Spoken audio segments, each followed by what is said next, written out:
హల్లెలూయా. అవును, నిర్గమకాండం 3వ అధ్యాయం 10వ వచనం చూసినప్పుడు, కాగా రమ్ము, నిన్ను ఫరో యొద్దకు పంపెదను, ఇశ్రాయేలీయులైన నా ప్రజల్ని నీవు ఐగుప్తులో నుండి వారిని తోడుకొని పోవలెను. హల్లెలూయా చెప్పండి గట్టిగా, హల్లెలూయా. చూడండి జాగ్రత్తగా, ఇప్పుడు మీరు ఏ సందర్భంలో ఉన్నారు? ఇశ్రాయేలీయులు ఐగుప్తులో బానిసత్వం చేస్తూ ఉన్నారు. బానిస జీవితం అంటే దరిద్రమైన జీవితం. బాగా గమనించాలి, వచనాలు వాక్యము మనకు రిలేటివ్గానే ఉంటుంది. ఏదో సందర్భంలో ఒక వాక్యము, ఈ వాక్యము మిమ్మల్ని పట్టుకుంటుంది. ఎందుకంటే ఈ సందర్భం మీకు అన్వయించబడింది, మనకు అన్వయించబడింది, మన అందరికీ అన్వయించబడింది. ఆనాడు ఇశ్రాయేలీలు పాపపు బానిసత్వంలో లేకపోతే లోకపు బానిసత్వంలో మగ్గిపోతూ ఉన్నారు. ఫరో రాజు, ఫరో సైనికులు, ఆ యొక్క ఐగుప్తు రాజ్యపు ప్రజల దగ్గర, బలవంతులైనటువంటి ఆ ప్రజల దగ్గర వారు ఏం చేస్తున్నారమ్మా? బానిస జీవితం.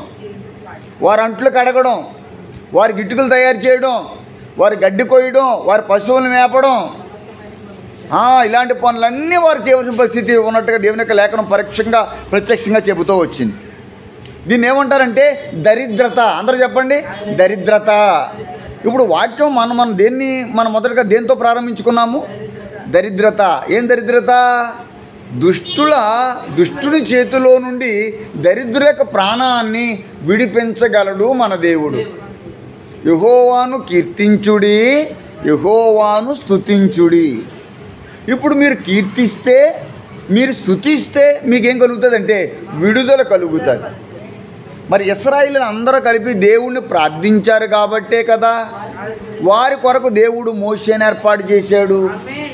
హల్లెలూయా. మీరు గమనించాలి, మనకి ఈ ఇశ్రాయేలీయులు ఈ యొక్క నిర్గమకాండము, ఈ మోషే కాలంలో మనకి దేవుడు ఎవరిని ఏర్పాటు చేశాడు? ఇశ్రాయేల్ కొరకు నాయకుడిని ఒకటి ఏర్పాటు చేశాడు. ఆ నాయకుడిని దేవుడు పిలుస్తున్నాడు, మోషే కాగా రమ్ము, నిన్ను ఫరో యొద్దకు పంపెదను, ఇశ్రాయేలును నా ప్రజలు నువ్వు ఐగుప్తులో నుండి తోడుకుని పోవలెను, దుష్టుల చేతిలో నుండి నేను మిమ్మల్ని విడిపిస్తాను. హల్లెలూయా. ఆ వాగ్దానము ఆనాడు ఇశ్రాయేలుకే కాదు, ఈనాడు మనకి కూడా వర్తిస్తుంది. ఎలాగంటే ఆనాడు ఇశ్రాయేలీలకే కాదు, మనకు కూడా దేవుడు ఒక నాయకుడిని పంపించాడు. ఆయనే ప్రభువైన యేసుక్రీస్తు. ఆయన భుజముల మీద ఏముంటుందట? రాజ్యభారం. అకార్డింగ్ టు యెషయా 9th chapter and 6th verse, 9వ అధ్యాయం యెషయా గ్రంథం 6వ వచనం, ఆయన భుజముల మీద రాజ్యభారం ఉండును. మత్తయి సువార్త 1వ అధ్యాయం 21వ వచనం ప్రకారం తన ప్రజలను వారి పాపముల నుండి ఆయనే రక్షించును. ఆయన పేరు యేసు, అనగా రక్షించేవాడు. అంటే ప్రజలు పాపమనే బానిసత్వంలో చిక్కుపోయారు. ఇక్కడ 2 రాజ్యాలు కనబడుతున్నాయి, జాగ్రత్తగా వినండి.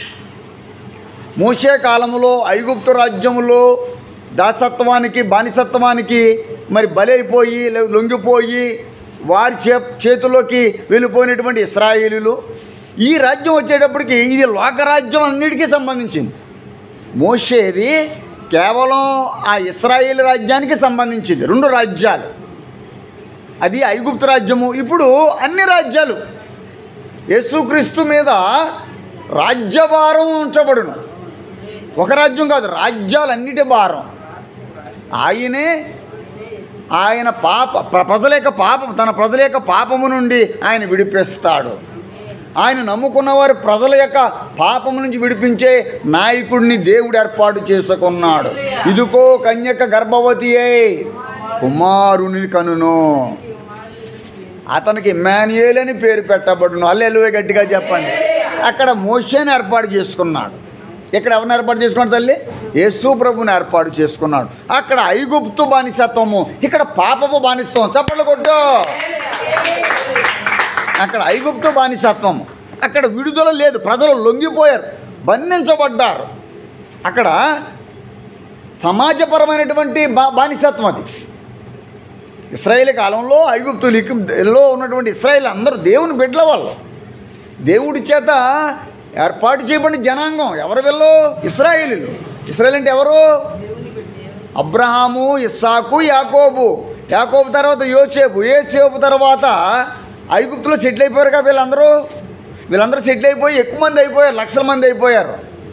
లక్షల మంది అయిపోయి ఎక్కువ మంది అయిపోయారని భయంతో ఫరో ఇలాంటి వాళ్ళందరినీ కూడా కంట్రోల్లో పెట్టేశాడు. అసలు ఇశ్రాయేలులో మగవాడు పుట్టకూడదని మోషే కాలంలో మోషే అక్క మరి చేసినటువంటి కార్యం మీకు తెలుసు. ఎందుకంటే మగవాడు ఎవడన్నా పుడితే వెంటనే చంపామని రాజుగారు ఆర్డర్స్ ఇవ్వడం జరిగింది. అంటే వీళ్ళ జనం ఎక్కువైపోతున్నారనేటువంటి భయం ఆనాటి రాజులకు ఏర్పడిపోయింది. అందుచేత ఉన్న వాళ్ళన్న మట్టుకు మగవాళ్ళందరినీ కూడా లేకపోతే ఆడవాళ్ళందరినీ కలిపి లేకపోతే ఈ ఇశ్రాయేల్ జనాంగాన్ని అంతటిని బాధలు పెట్టండి నొక్కండి. ఇప్పుడు సాతానుడు మనల్ని కూడా అలాగే బాధలు పెడుతుంది. సాతాను ఎందుకు బాధలు పెడుతుందంటే సాతాను దగ్గర చాలా శాస్త్రాలు ఉన్నాయి. జ్యోతిష శాస్త్రం, వాస్తు శాస్త్రం, సంఖ్యాశాస్త్రం, చిలక జోష్యం, ఇలాంటి శాస్త్రాలన్నీ ఉన్నాయి. నేను బాధలు పెట్టడం మొదలు పెడితే వీళ్ళు ఏదో శాస్త్రానికి నమ్ముతారు. ఏదో శాస్త్రం ద్వారా వీరు నా దగ్గరికి రావడం ప్రారంభిస్తారు. అప్పుడు నేను వీళ్ళని పట్టుకొని నరకానికి తీసుకెళ్ళిపోతాను. అప్పుడు నేను వీళ్ళందరినీ కూడా నా కంట్రోల్లోకి వచ్చారు కదా, ఇంకా నా బానిసత్వంలోకి వచ్చారు. నా మాట వింటారు. నేను ఇది చేయమంటాను, నేను ఇది కొట్టమంటే అది కొడతారు, నేను ఇది పెట్టమంటే పెడతారు, నేను వీళ్ళ కంట్రోల్లో పెడతాను. కానీ ప్రభు అయిన యేసుక్రీస్తుని తన కుమారుని లోకానికి పంపించారు. దేవుడు లోకముని ఎంతగానో ప్రేమించిన వాక్యం చెబుతుండగా ఇక్కడ ప్రజలు లోక బానిసత్వంలో ఉంటే మనమందరం కూడా పాప బానిసత్వంలో ఉన్నాం. అక్కడ రాజు ఫరో అయితే యేసుప్రభు పుట్టేటప్పటికి రాజు ఎవరంటే హేరోదు. దేవుడికి స్తోత్రం చెప్పండి, హల్లెలూయా. మరి దేవుడు విడుదల చేస్తా అన్నాడు, ప్రజల్ని విడుదల చేస్తా అన్నాడు. బాగానే ఉంది. విడుదలైపోయారా? అవలేదా? విడుదలయ్యారా లేదా చెప్పాలి. ఇప్పుడు మోషేని ఎవరి దగ్గర తీసుకెళ్తాన్నాడు దేవుడు? ఫరో దగ్గరికి వెళ్ళమన్నాడు. ఫరో ఏం చేశాడు చెప్పాలి. నా వైపు చూసి నేను ప్రశ్న అడుగుతున్నానంటే నేను ప్రశ్న వేస్తున్నానంటే మీరు నాకు సమాధానం చెప్పాలి. మీకు తెలుసో లేదో నాకు కావాలి. ఫరో దగ్గరికి దేవుడు మోషేని పంపించాడా పంపించలేదా? పంపించాడండి. ఏమైంది అప్పుడు?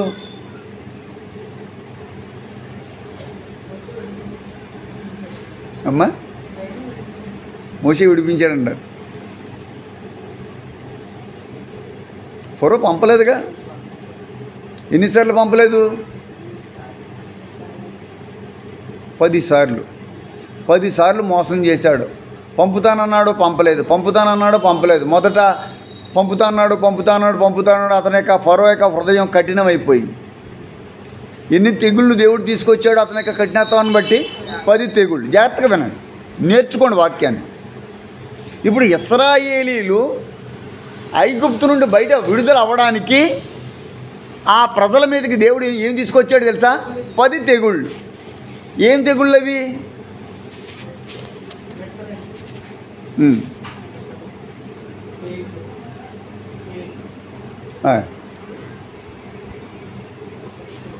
మొదటిది ఏంటో చెప్పగలరా?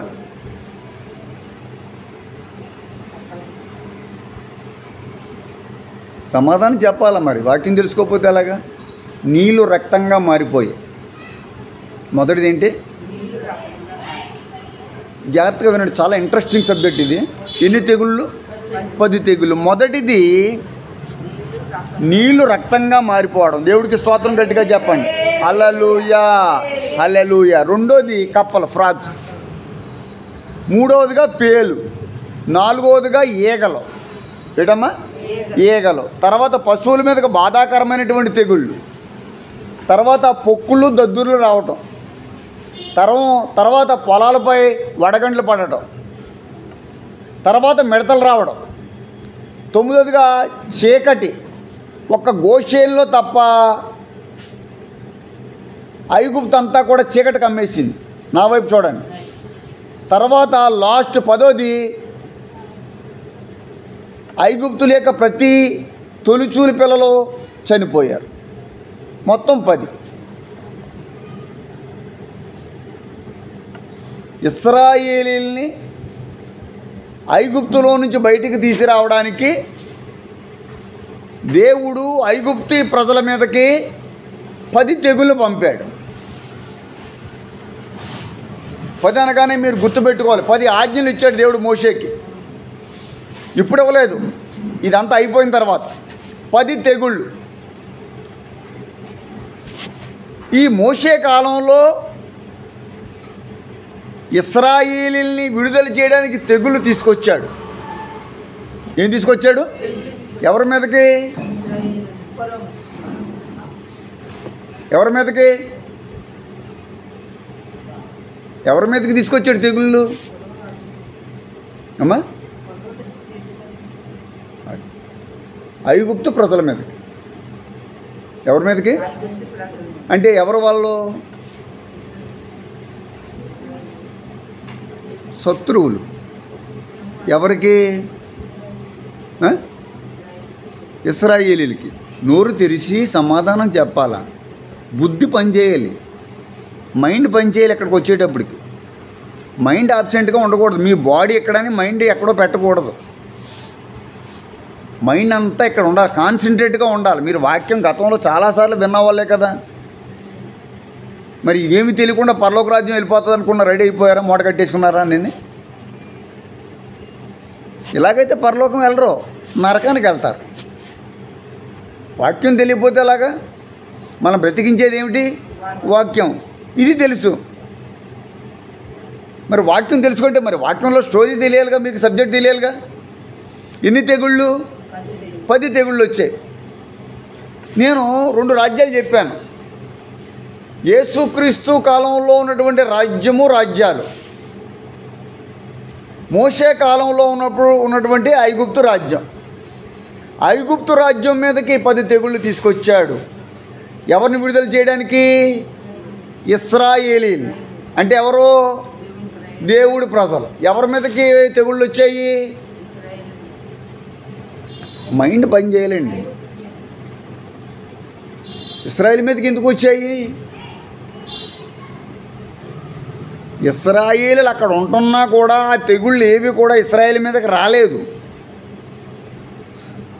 ఐగుప్తు అంతా చీకటి అయిపోయింది, కానీ ఇశ్రాయేల్ ఉంటున్న ప్రాంతం మాత్రము వెలుగుతూనే ఉంది. మీరు అదే తెలుసుకోవాలా.